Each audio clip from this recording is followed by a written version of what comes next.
B1-A1 또 A의 제곱이라고 하는 것은 여기의 길이의 크기가 되는 것이고 그 다음에 수학은 통째로 외워야 되는 거예요. 수학에 무슨 개념 하나도 교과서에 써 있으면 함수가 뭐다 그러면 그 함수가 뭐라는 걸 외워야 됩니다. 덮어놓고 수학은 이해하는 학문이지 외우는 학문이 아니다라고 그러는데 여러분들이 교과서를 통째로 외워보세요. 수학이 저절로 돼요.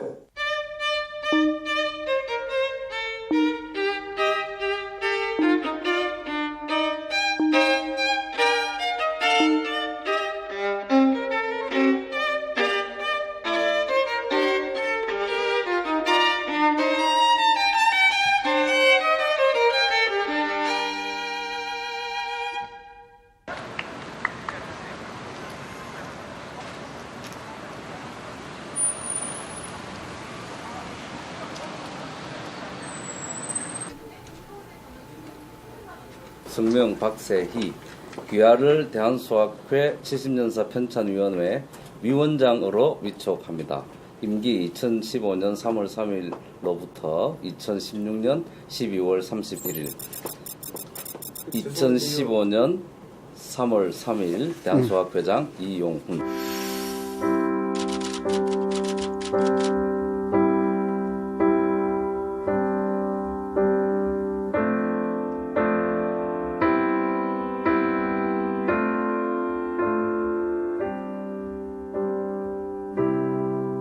일반인들도 우리나라 같은 경우는 12년 동안 수학을 배우잖아요.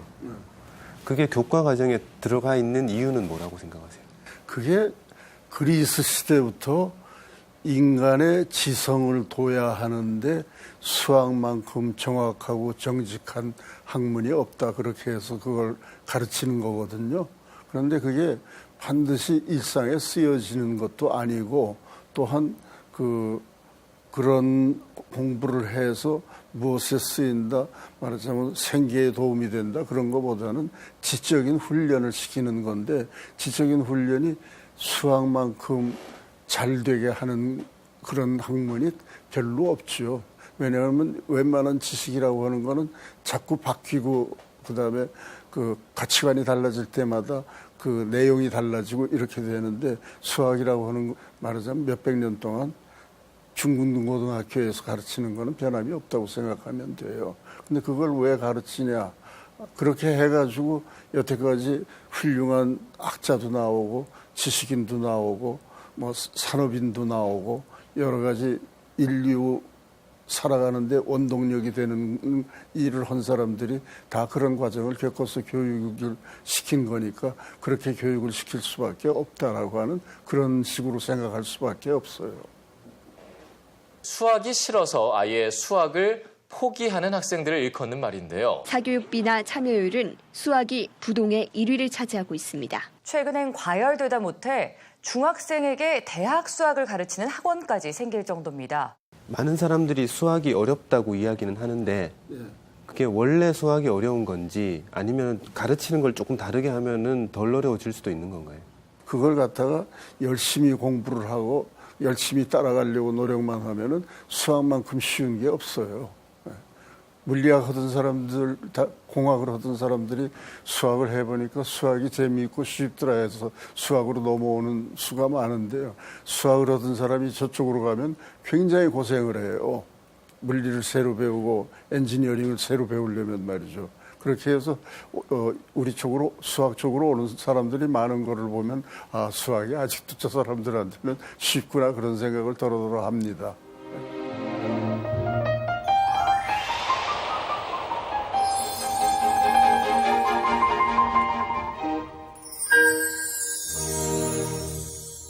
수학은 아름다운 학문이다라고 이야기하시는 분도 있잖아요.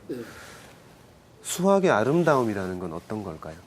수학의 아름다움이라고 하는 거는 이제 논리적으로 정연하다는 거 하고 그 다음번에 그 문제를 해결했을 때 쾌감을 느끼는 그런 게 그 상당히 높은 수준의 아름다움을 이끌어낼 수 있는 그런 근본이죠. 그런 거를 말하자면 중고등학교 수학에서 맹목적으로 예상 문제 같은 거를 수백 개씩 풀면서는 그런 아름다움을 느끼기가 어려운데요. 그래도 답을 내서 그 답이 모범 답하고 맞으면은 즐겁구나 이럴 거 아니겠어요? 수학을 하면 외국인 아니라 외계인이 와도 커뮤니케이션을 할 수 있을 것 같다라고 말씀하셨잖아요. 그거 좀 설명해 주실 수 있으세요? 왜 그런지? 그게 내가 중학생 때 생각인데요. 6.25 때 고등교육을 받았다고 해서 맞아 죽고, 이데올로기가 다르다고 해서 맞아 죽고, 그 다음에 여러 가지 이유로 서로 동족 상잔을 하는데, 제가 무슨 생각을 했냐 하면은 우주인이 와도 수학을 하는 사람이야 죽여야 할 필요가 없을 거다라고 하는 그런 생각이 들어요.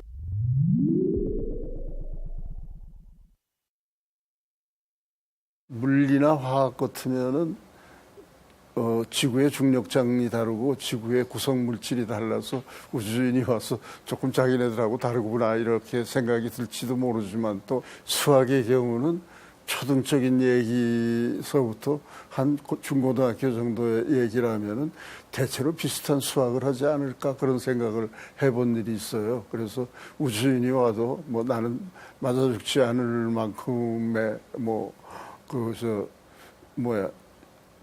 지식을 가지고 있으면은 상대가 되겠다.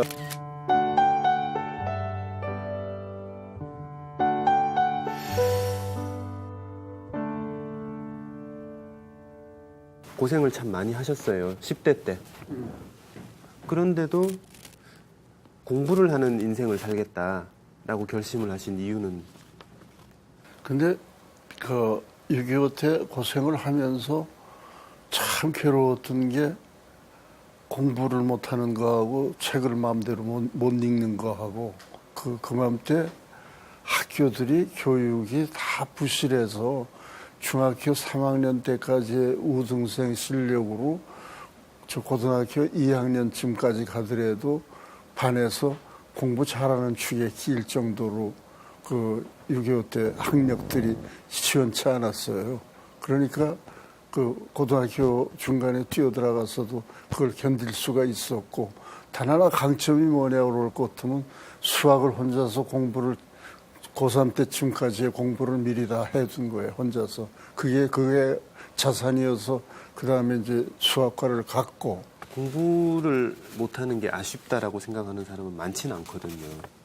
그런데 공부를 안 하면 뭘 하겠어요. 그냥 놀고 먹고 살 팔자는 아니었고, 그러면 그 다음에는 일을 하면서 공부에 대해서 향수를 느끼고 공부를 했으면, 좀 더 했으면 하는, 누구든지 아마 그런 생각들을 할 거예요. 공부를 못하게 된 환경에 놓이면은 공부하고 싶어지는 게 인간의 본성 중에 하나인데, 자기는 공부가 하기 싫으니까 하고 계속 놀겠다는 사람은 어딘가 좀 정서적으로 바로잡아야 할 만큼 일탈을 하고 있는 거죠. 대부분의 사람들은 공부를 하고 싶은 열망을 가지고 있지 않겠나 그렇게 생각을 하죠.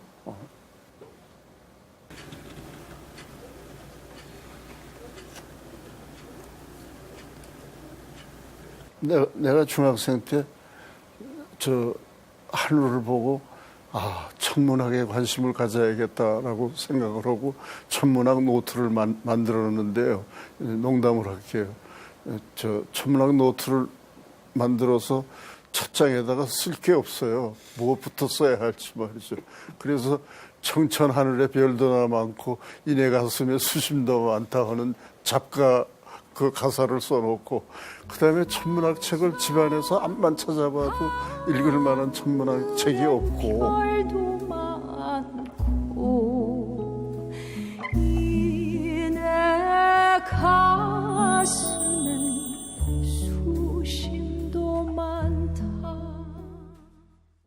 그 다음에 그맘때는 해방 직후라 도서시설도 변변치가 않고 천문학 책을 어디에 가서 구해서 읽어야 할지 시골서는 난감해서, 그래서 그 노트를 종래 못 채우고 말았는데 요즘 같으면은 책이 너무 많아서 공부하기 힘든 시대예요. 천문학책 좀 서점에 가더라도 아마 수십 권은 금방 구할 수가 있을 겁니다. 도서관에 가면 수백 권이 있을 거고요. 그러니까 그게 도리어 요즘 사람들이 그 공부를 할 때 갈팡질팡해야 하는 그런 이유가 아니겠나.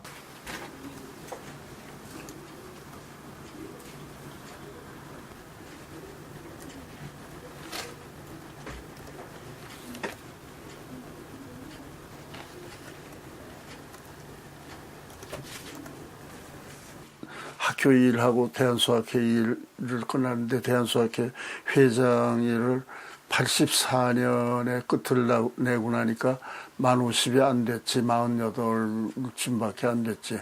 그다음부터는 이제 내가 할 일이 없단 말이야. 수학회에서 회장 지내고 나면 그다음에 할 일이 없어. 그다음부터는 공부다 말이야. 그다음부터 공부를 열심히 했는데 그건 나이 먹은 사람이 무슨 공부를 하냐 말이야. 이제 좀 쉬라 이런단 말이야. 그래서 내가 젊어서 공부 못한 게 한이 돼서 이제라도 공부를 열심히 할 생각이다라고 이렇게 얘기를 했더니 꼭 남이 들으면 중학교도 못 다녀본 사람이 어느 소리였단 말이야. 요즘에는 할 일이 없어서 공부를 한다고 그래. 그런데 공부라고 하는 게 조그만 거를 발견을 해도 그 발견하는 재미가 괜찮아요.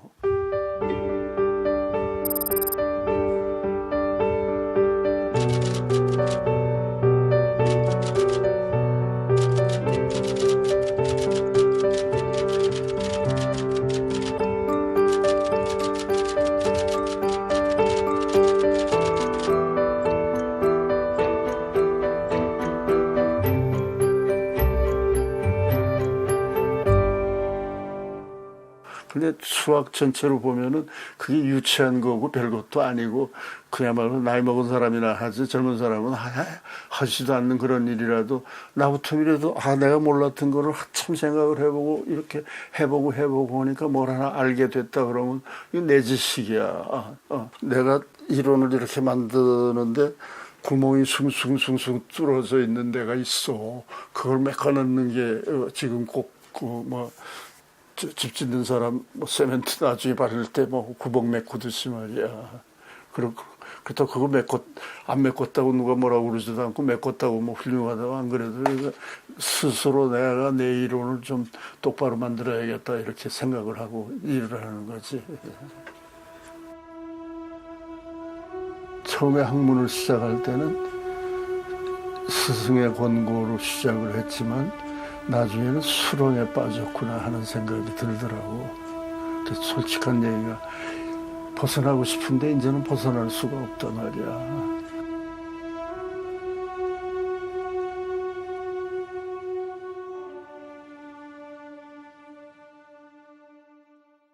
선생님 고향이 어디시죠? 강원도 동천이에요. 지금 위치로는? 지금은 이북에 들어가 있죠. 7세, 15세 때 나와서 한 번도 못 갔어요. 갈 수가 없었죠.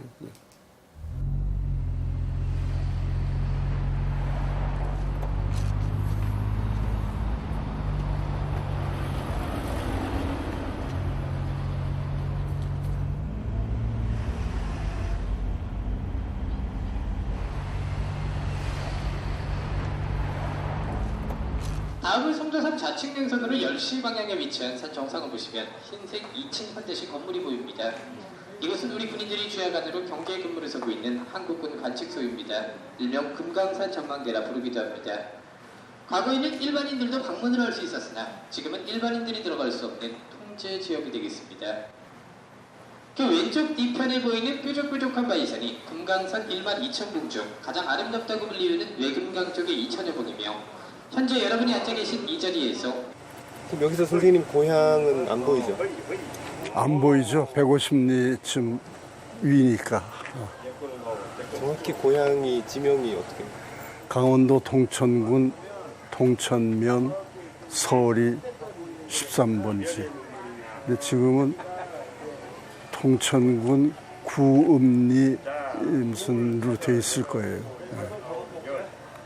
몇 살까지 거기서 지내셨던 거예요? 그러니까 만 15세 하고 한 달 즈음에 남쪽으로 내려와서 1951년 1월 1일에 주문진에 도착을 한 것이 남한에 첫 발을 디딘 겁니다.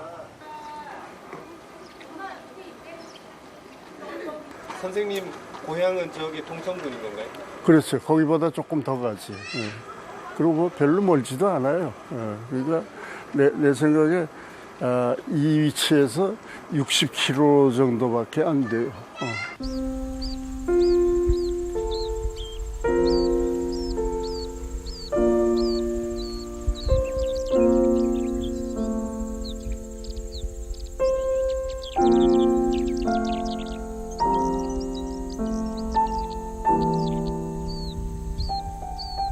그러니까 정의와 양심 같은 것이 전쟁 때문에 다 없어졌다는 게 너무너무 서럽고, 그 다음에 그맘때 3천만이라고 그러지만 사실은 3천만이 좀 안 되는데 2천만 명 이상의 사람들이 집을 떠나 피난을 하고 밥을 굶고 더위와 추위에 고생하고, 그 다음에 또 사상적으로, 그 다음에 교육을 제대로 못하고 여러 가지 고통을 겪은 것이 너무너무 가슴이 아픕니다.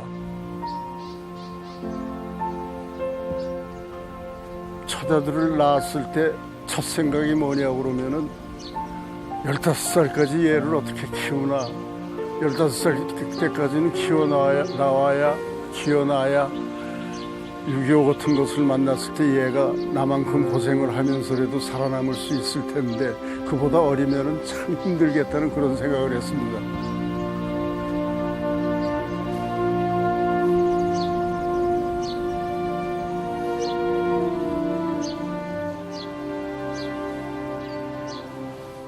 그런 고향은 지금 돌아보면 어떤 의미일까요? 어머니가 계셨기 때문에 고향이에요. 항상 어머니를 향해서 고향이라는 생각이, 가보고 싶다라고 하는 것도, 지금은 어머니가 115세 정도가 돌아가셨으리라고 생각을 하지만 오랜 동안 어머니가 계셨기 때문에 고향을 그리워하고, 그 다음에 대단히 이해하기 어려운 얘기지만 밥 먹을 때마다 어머니 생각이 나요. 어머니가 우리를 먹이기 위해서 애쓰시던 생각을 해서. 그러니까 고향에 대해서는 어머니가 고향이다라고 하는 그런 관념에서 아직도 못 벗어나고 있어요. 선생님뿐만 아니라 선생님 또래의 세대들의 어른들은 대체로 그렇다고 보면 되나요? 대체로 그럴 거예요. 아니, 어머니하고 같이 편안하게 살다가 어머니가 타계하실 연세가 돼서 돌아가셨어도 또한 자식된 도리로서는 어머니에 대한 그리움 같은 거를 버릴 수가 없을 텐데, 어머니하고 생리배를 한 나 같은 입장에서는 아직까지도 어머니 생각을 할 수밖에 없죠.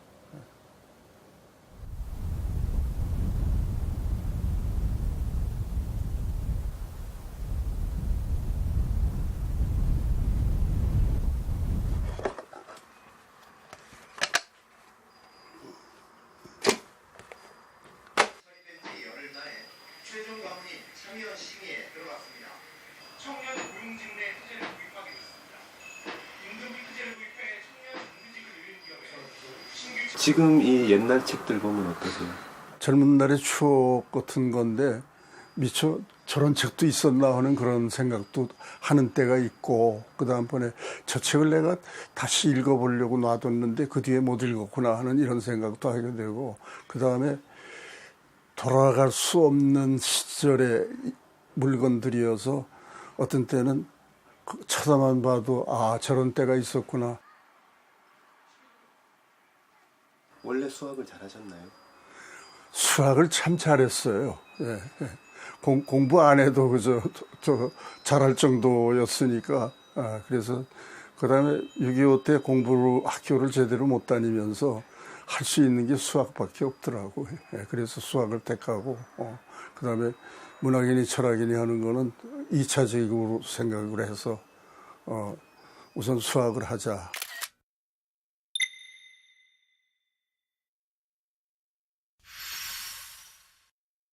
방황할 때고 그다음에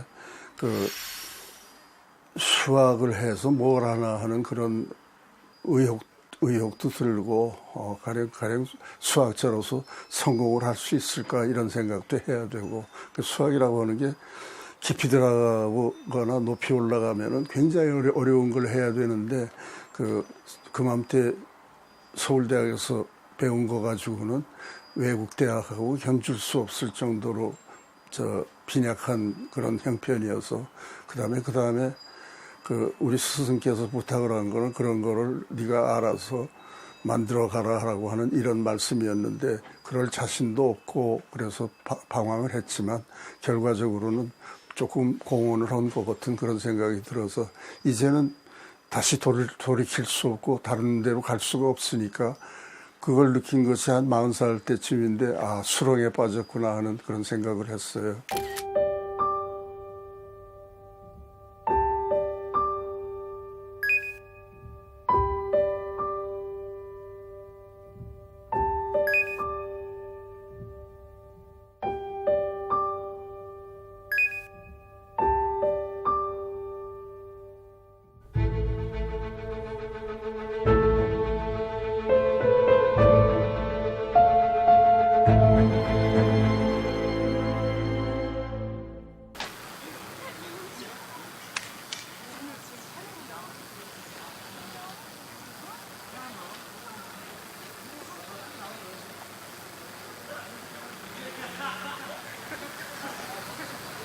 수학하면 되게 머리 아프고 지겨운 것만 계속 생각하다 보니까 계속 세뇌되는 것 같다라는 느낌이랄까. 너무 어렵거나 그럴 때는 좀 싫긴 한데 풀면 그러면 그래도 기분이 좋아요. 수학 어렵기도 하지만 수학을 연구함으로써 그러니까 이 세상에서 어떤 일이 일어나는지 그거를 다 수학적으로 분석할 수 있기 때문에 되게 재밌다고 생각해요. 못할 때는 좀 많이 힘들고 되게 안 되면 그 누구도 도와줄 수 없는데 막상 그걸 풀게 되면 상당히 기분이 좋고 가장 크게 그때 기쁨을 느끼는 것 같아요. 다른 과목은 국어 같은 거는 뭔가 문제를 풀면 막 답이 여러 가지고 뭔가 정확한 진리 같은 게 정확한 답이 없잖아요. 근데 수학 문제는 딱 풀면 정확하게 답도 나와 있고 그걸로 인해서 제가 알 수 있는 부분도 있으니까 되게 성취감도 다른 과목을 풀 때보다 더 큰 것 같아요.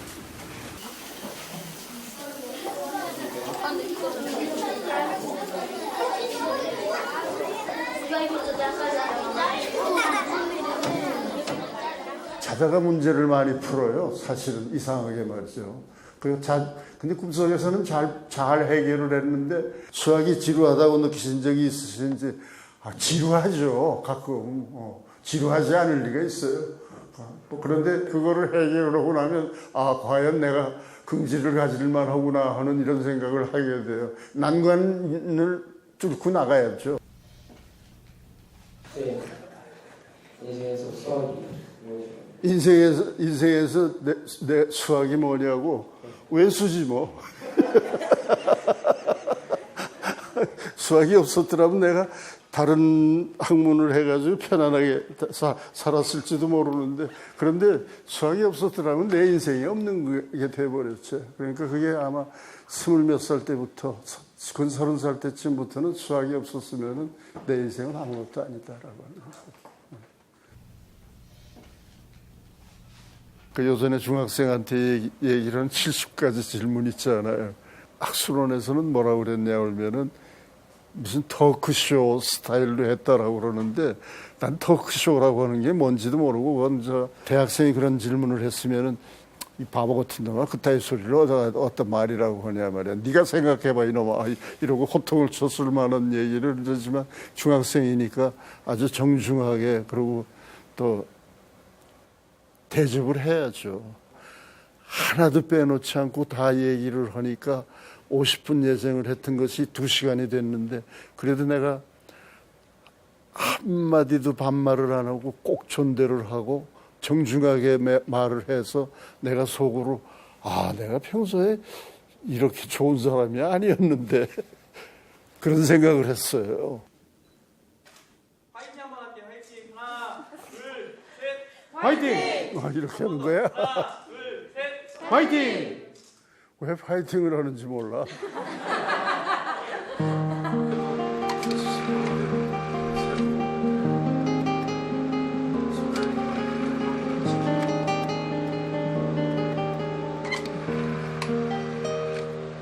유학을 결심하시게 된 계기는 구체적으로는 뭐였나요? 유학을 결심하게 된 동기가 굉장히 어려운 얘기인데요. 37살이지만 이제라도 가서 공부를 해야겠다 해가지고 미국에 가서 16살 어린 사람들하고 같이 공부를 했는데 나는 여기서 조교수를 하면서 대학원 학생까지 가르친 사람이니까 쉬울 것 같지만 쉽지가 않은 게 시험 치고 숙제하고 하는 게 대학원 학생이 해야 하는 공부의 전부라고 해도 돼요. 참 힘들었어요. 영어 못해서 실수도 여러 번 했고, 그 다음에 이제 또 하나는 나이 먹어서 학생들하고 친구가 안 돼요.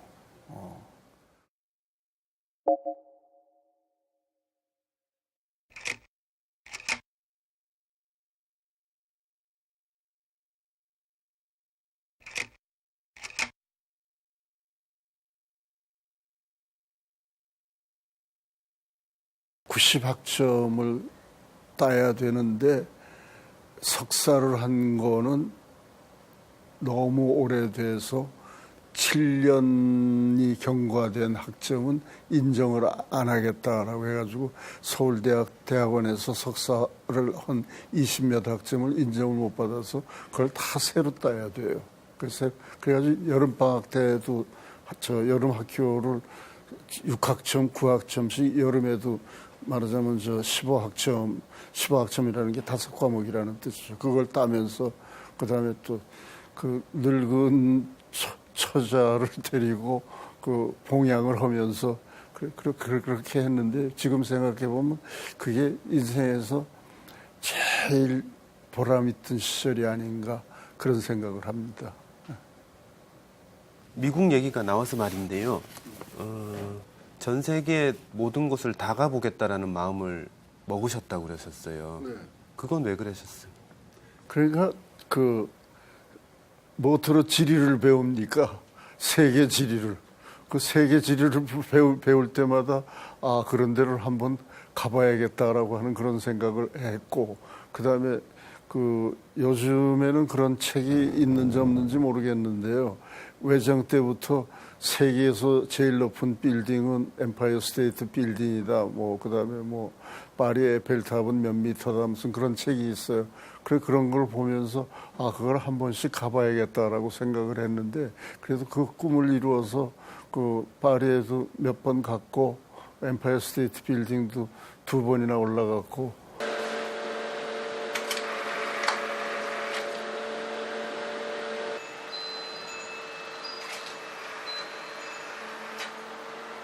제가 53살이었지만 6.25 때도 여기저기 또 돌아다녔어요. 군산도 그렇고 대구도 그렇고 그러면서 방랑벽 같은 게 생겨서 어디 움직이지 않고 몇 달 있으면은 좀이 쑤시는 그런 성질 그런 심정적으로 말이죠. 그래서 무슨 기회만 있으면은 여행을 가고 그다음에 그게 뭐냐고 그럴 것 같으면 안주하지 못해본 사람의 습성인 것 같은 그런 생각이 들어요. 고향 또 나오고 난 다음에 그다음에 한동안 안주를 못했기 때문에 그 안주하면은 자꾸 불안해지는 그러니까 정신병까지는 아니라도 말이죠. 그 여행을 굉장히 좋아합니다.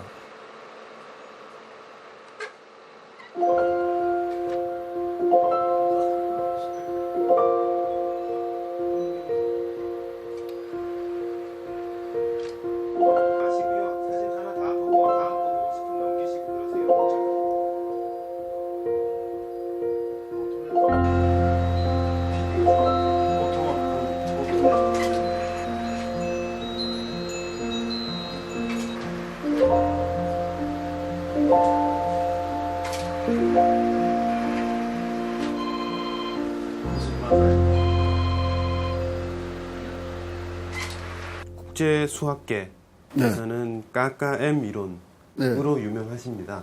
네, 그게 굉장히 어려운데요.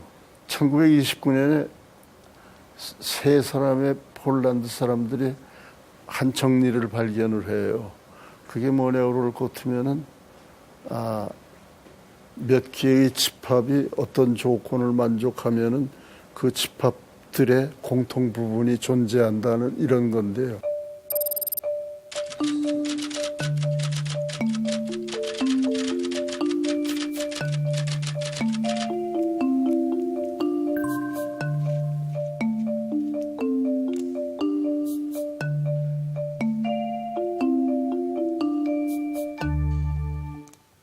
그 존재한다라고 하는 게 수학에서는 굉장히 중요한 얘기입니다. 방정식의 근이 존재한다. 그다음에 그 어떤 도형의 어떤 성질이 존재한다. 이런 그걸 보이는 이론인데요. 폰 노이만이라고 유명한 수학자로서 수리 경제학 게임 이론을 만든 사람이 있습니다.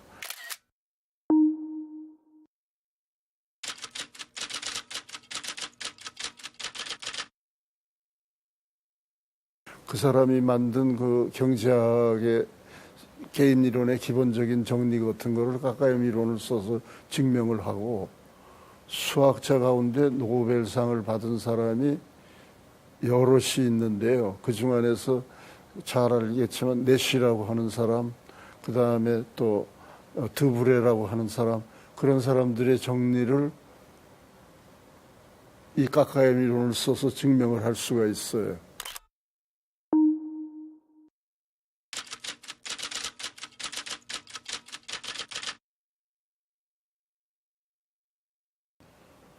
이 까까엠 이론을 쓰면은 내가 학생들 보고 그럽니다. 우리는 천재가 아니니까 쉬운 증명을 만들어야 된다. 반 페이지짜리 증명을 할 수가 있어요. 그 이론을 발달시켜서 그 학생들한테 나는 그 반 페이지짜리 쉬운 증명을 가르치면서 이거는 둔재들의 증명이고 천재들 증명은 너희가 천재가 되고 싶으면 읽어봐라. 근데 나는 읽다가 지쳐서 못 읽는 증명들이다 말이야. 그 다음에 이 쉬운 증명을 알고 난 다음에는 어려운 증명을 다시 봐야 할 이유가 없지 않겠어요?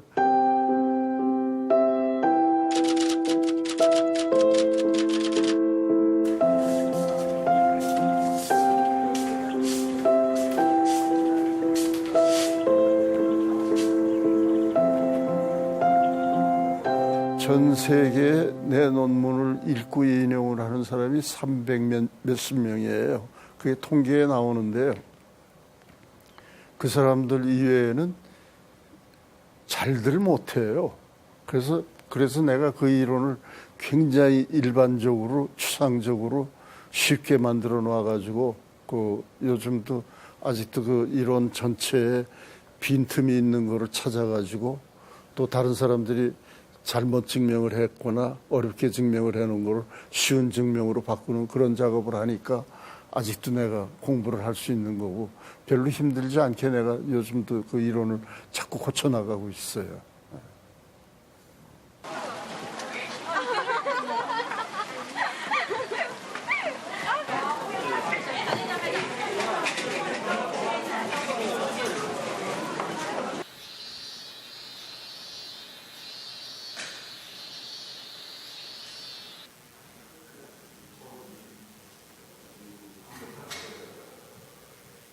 I began to study fixed point theorems in metric spaces. Now it is called metric fixed point theory.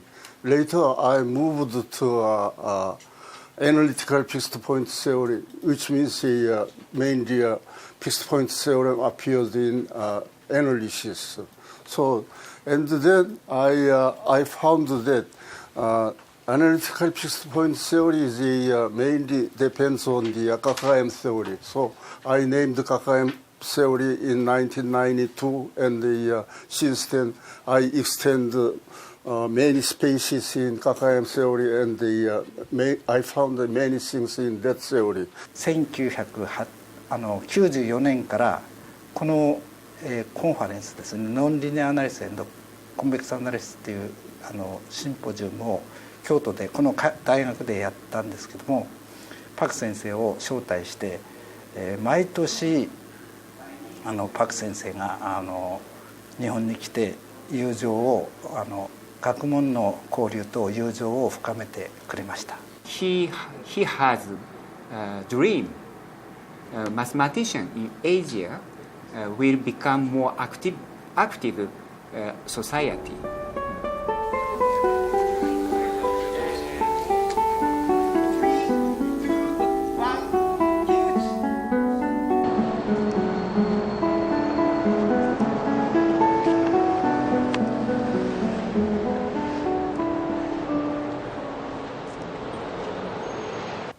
학자 이외의 사람들한테는 공부가 독서에 가깝고, 독서는 굉장히 훌륭한 책을 골라서 읽을 수 있는 찬스가 있는데요. 이 학자라고 하는 거는 독서할 시간이 없어요.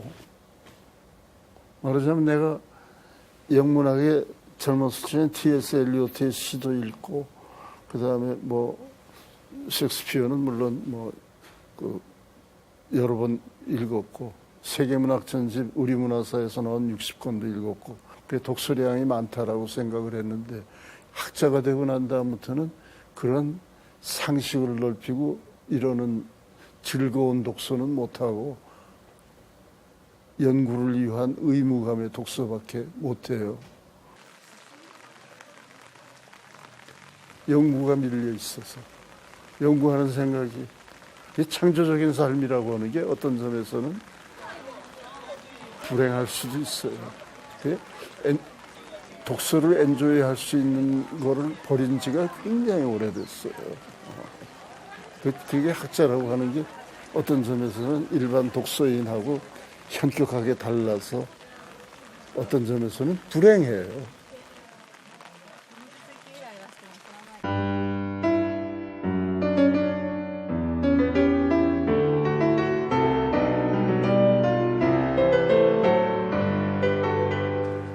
지금까지 지내시면서 제일 잘했다 싶은 일이 뭐세요? 참 제일 잘했다는 생각은 못해도 첫 손녀를 낳으니까 너무 기뻐서 6.25 때 내가 죽었더라면 큰일 날 뻔했구나 하는 그런 생각을 하게 된 게 제일 잘했다라고 하는 그런 생각이 들어요. 그러면 반대로 후회되는 일도 있으세요?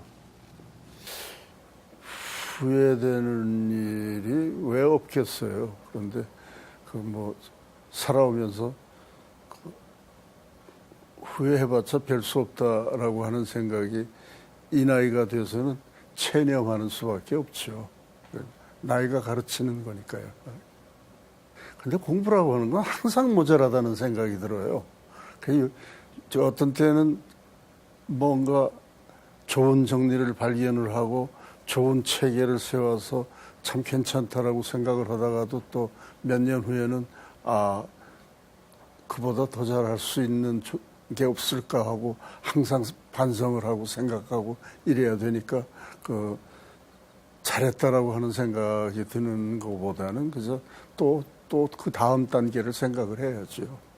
사람은 왜 공부를 해야 됩니까? 그게 그러니까 대부분의 사람들은 공부를 해요. 원시인들도 생선 한 마리 잡아먹고 짐승 한 마리 잡아먹으려면 연구를 하고 배워야 되고 그게 공부죠. 학문하는 즐거움이라고 하는 거가 낚시꾼의 낚시하는 즐거움보다도 더 강렬할지 몰라요. 낚시는 왜 하느냐? 재밌어서. 학문은 왜 하느냐? 재밌어서. 그러니 그 재밌어서 학문하는 사람 보고 근데 어떤 때는 고통스러워요. 이렇게 돼야 되는데 그렇게 되는 거를 이론을 갖다 대고 어느 이론을 갖다 대도 안 돼. 그러면 안 되는 이유가 있을 텐데 그것도 또 모르겠어요. 그게 해결이 나고 나면은 아 시원하다. 대어를 낚았다. 이런 기분입니다.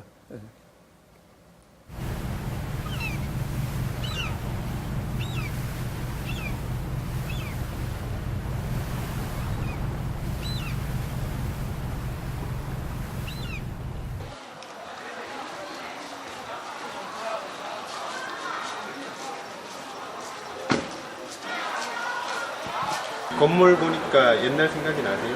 물론 나는 처음에 이 건물이 그 건물인 줄로 착각을 했는데 그 교감 선생님께서 이 건물 새로 지은 거라고 말이죠. 그리고 이 기둥 4개는 옛날 그 1920몇 년에 학교가 개학했을 때 88년 전에 개학했을 때 그 기둥인데 그 기둥을 살리고 옛날 졸업생들이 이 기둥을 보고 그 반가워하고 이러죠.